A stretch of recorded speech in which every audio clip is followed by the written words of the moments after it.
వేదిక ముందర కొంచెం సహకరించవలసిందిగా కోరుతూ ఒక నిమిషం ఈ యాప్కు సంబంధించిన విషయాల్ని మాట్లాడవలసిందిగా వీరేందర్ని కోరుతాం. జై తెలంగాణ, జై తెలంగాణ, జై తెలంగాణ. జోహార్ తెలంగాణ విద్యార్థి అమర వీరులకు, జోహార్ తెలంగాణ విద్యార్థి అమర వీరులకు.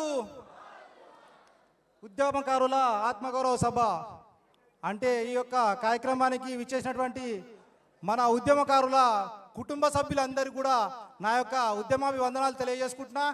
ఇంతటి మంచి కార్యక్రమాన్ని తెలంగాణ జాగృతి అధ్యక్షురాలు కవితక్క గారు మనందరి ఉద్యమకారుల కోసము ఈ యొక్క సభను ఏర్పాటు చేసినందుకు వారికి ప్రత్యేకంగా నా యొక్క పదాభివందనాలు తెలియజేసుకుంటున్నాక,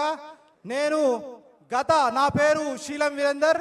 నేను 2001 నుండి పార్టీలో జాయిన్ అయిన. ఆనాడు మేడ్చల్ నియోజకవర్గం సురేందర్ రెడ్డి గారి ఆధ్వర్యంలో నేను మొట్టమొదటి అడుగు టీఆర్ఎస్లో జాయిన్ అయిన తర్వాత కేసీఆర్ గారు ఏదైతే పిలిపించారో ప్రతి ఒక్క పిలుపులో పార్టిసిపేట్ చేసి నా యొక్క ఉద్యమంలో కంటిన్యూ తిరిగినాను.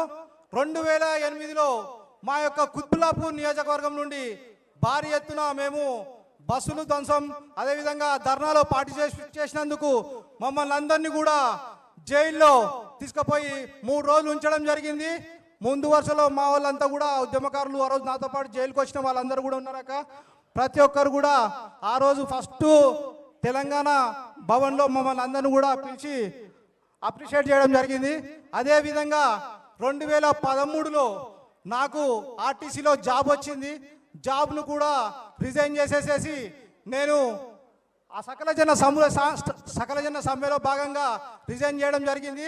2014లో తెలంగాణ రాష్ట్రం ఏర్పడ్డ తర్వాత అందరం కూడా చాలా సంతోషంగా తెలంగాణ రాష్ట్రం వస్తుందో రాదో అన్న తరుణంలో మనం అందరం కూడా వచ్చింది కాబట్టి చాలా సంతోషంగా ఫీల్ అయ్యాక ఆ యొక్క క్షణం చాలా ఆశ్చర్యంగా అందరం కూడా విస్మరింపోయినాం.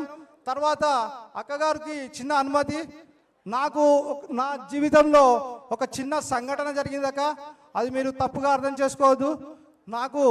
నేను 2014 అయిపోయిన తర్వాత 2015లో నాయన్ నరసింహారెడ్డి గారిని పెద్ద మనిషిని తీసుకొని మాకు కొంతమంది ఉద్యమకారులను తీసుకొని పెద్ద సార్ దగ్గరికి వెళ్ళడం జరిగిన తర్వాత ఏంది నర్సన్న ఇటు వచ్చినావు ఏంటి సంగతి అంటే, మనోళ్ళు పిల్లలందరూ కూడా ఫస్ట్ నుండి ఉద్యమంలో పనిచేసిర్రు, వాళ్ళు కొంతమందికి double bedroom ration shop plus కొన్ని నామినేటెడ్ పోస్టులు అదేవిధంగా రానున్న జిహెచ్ఎంసీ ఎలక్షన్స్లో టికెట్ల కోసం అని చెప్పేసి రావడం జరిగిందని పెద్ద మనిషికి చెప్పడం జరిగింది.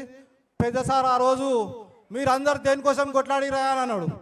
అంటే తెలంగాణ కోసం కొట్లాడినాం కదా సార్ అని చెప్పి గర్వంగా చెప్పిన తర్వాత తెలంగాణ వచ్చింది కదా మీలో లేదు మరి ఇంకా అని చెప్పడం జరిగింది.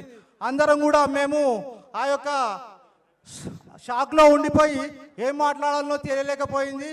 అది ఎక్కువసేపు ఆనాడు మనది ఉద్యమ పార్టీ, ఈరోజు మనది రాజకీయ పార్టీ. ఇందులో అందరూ ఇప్పుడు కావాలి మనకు. ఆనాడు ఉద్యమం చేశాం కాబట్టి ఉద్యమ పార్టీ, ఈరోజు రాజకీయ పార్టీ అంటే మేము చేసిందంతా వేస్టేనా అన్నట్టు మేము విస్మయానికి గురైపోయి షాక్లోనే ఉండిపోయాము. కాబట్టి బయటకు వచ్చిన తర్వాత చాలామంది చాలా రకాలుగా మాట్లాడుకున్నారక. తర్వాత ఈ యొక్క బాధ మేము ఎవరికి కూడా చెప్పుకోవాలో తెలియలేక మా లోపలనే మేమే దిగమింగుకొని ఇంట్లో చెప్పుకుంటే పరువు అవుతుంది, బయట చెప్పుకుంటే ఎన్ని రోజులు జెండా మోసిర్రు, ఇన్ని రోజులు జెండా మోసిన తర్వాత ఫస్ట్ నుండి ఉన్నారు వీళ్ళే ఇట్లా మాట్లాడుతున్నారని చెప్పి పార్టీకి చెడ్డ పేరు వస్తుందని చెప్పేసి ఎక్కడ కూడా చెప్పకుండా మా మనసులోనే పెట్టుకున్నామాక. ఈ యొక్క దాన్ని తర్వాత ఒక సందర్భంలో ప్రొఫెసర్ జయశంకర్ సార్ కలవడం జరిగింది. ఆయనతోటి మేము ఈ విధంగా చెప్పడం జరిగింది, ఇట్లా జరిగింది పెద్ద మనిషి సార్ ఇట్లా అన్నాడు, ఇది దాని సంగతి అంటే ఆయన ఒకటే మాట అన్నాడు, ఇప్పుడు కేసీఆర్ ప్రభుత్వం నడుస్తుంది, 10 సంవత్సరాల తర్వాత మరొక ఉద్యమం వస్తుంది, ఆ ఉద్యమంలో కేసీఆర్ కొట్టుకుపోతాడు అని చెప్పడం జరిగింది. ఆ ఉద్యమము కవితక్క రూపంలో వస్తుందని చెప్పి మేమందరం కూడా ఆశిస్తున్నాం అక్క. మీరందరూ ఉద్యమకారులు ఎక్కడైతే ఎంతమంది ఉన్నారో వాళ్ళందరూ కూడా మీ వైపే చూస్తున్నారు.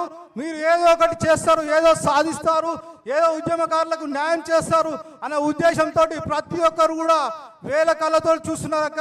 కావున వాళ్ళ ఆశలను కూడా మీరు ఎక్కడ కూడా తగ్గించకుండా మీరు ఫ్యూచర్లో రానున్న కాలంలో ఉద్యమకారులకు కావలసినటువంటి సదుపాయాలన్నీ కూడా ఇప్పిస్తారని చెప్పేసి ప్రత్యేకంగా కోరుకుంటున్నాక ఈ యొక్క అవకాశం నాకు ఇచ్చినటువంటి పెద్దలకు, అదేవిధంగా వేదిక మీద ఉన్నటువంటి పెద్దలందరూ కూడా నా యొక్క ఉద్యమాభివందనాలు తెలియజేసుకుంటూ జై తెలంగాణ, జై తెలంగాణ, జోహార్ తెలంగాణ మన రైతులకు.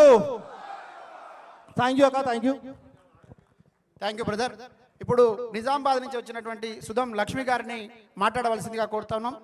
కొంచెం సమయపాలన పాటించవలసిందిగా విజ్ఞప్తి. మరి ఈరోజు తెలంగాణ ఉద్యమకారులకు మరి పెట్టడం చాలా సంతోషకరమైన విషయం అక్క.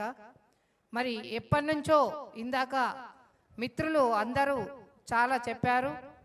ఈరోజు ఈ సభను ఉద్దేశించి మరి ఈ అవకాశం ఇచ్చినందుకు పెద్దలు అక్కగారికి నమస్కారాలు తెలుపుతున్నాను. మిత్రులు అన్నదమ్ములకు కూడా మరి ప్రెస్ మిత్రులకు కూడా నమస్కారాలు తెలుపుతూ మరి ఇంత చక్కటి అవకాశం రావడం కూడా చాలా సంతోషం అక్క. మేము 2001 నుంచి ఉద్యమం ఏ పిలుపునిస్తే ఆ పిలుపు చేశాం నిజామాబాద్లో. ఒక ఊపు కాదు, ఒక రూపు కాదు, ఒక తెలుపు కాదు అన్నట్టుగా ఒక చంద్రబాబు నాయుడు వస్తే టమాటాలతో కొట్టి జైలు పాలయ్యాం. కిరణ్ కుమార్ రెడ్డి వస్తే ప్లకార్డులు పట్టుకొని టౌన్లకు వెళ్ళాం. జగన్ వస్తే కోడిగుడ్లు కొట్టి టౌన్లకు వెళ్ళాం. అంటే ఒక్క కేసు కాలేదు మా మీద, 12 కేసులు అన్నట్టుగా పెట్టారు. మన తెలంగాణ వచ్చినాకనే కేసులన్నీ విడిపోవడం జరిగింది. మరి మహిళా జేఏసీ అంటే నిజామాబాద్లోనే ఫామ్ చేశారు. అది మహిళా జేఏసీ చైర్మన్గా కూడా నాకు ఇచ్చారు. అందులో శ్రీవాణి యొక్క ఆల్ పార్టీసు అందరము ఏ పార్టీ అనకుండా అందరు పార్టీలు మిక్స్ కలిసి మహిళా జేఏసీగా చేయడం జరిగింది. ఏ పిలుపునిస్తే తెలంగాణ నుంచి ఆ పిలుపుకు మేము ముందుండి మరి చేసేవాళ్ళము. అక్కడ మధు యాషిక్ ఎంపీ గారు ఉంటే ఒక ఉరికిపించినాం. ఎందుకంటే ఆయనకు ఒక చీరే గాజులు పట్టుకొని ఉరికితే ఆయన ఒక ఉరికిండు. అట్లాంటి ఉద్యమంలో చాలా కష్టపడి పనిచేశామక్క. మీ వెంట మేమున్నాము. మీరిప్పుడు ఎక్కడ పిలుపునిచ్చినా కానీ అక్కడ చేయడానికి ముందుంటాము. ఎందుకంటే మీతోనే మా బలము. ఎప్పుడు అయినా కానీ తెలంగాణలో పెద్దసారిచ్చిన పిలుపైతేంది, ఇప్పుడు మీరిచ్చే పిలిపే మాకు ముందు పిలుపని మేము అనుకుంటున్నామక్క. ఇక్కడ ఉన్న ఉద్యమకారులు, అక్క చెల్లెళ్ళు, అన్నదమ్ములు అందరూ ఎదురు చూస్తున్నారు. వచ్చేసి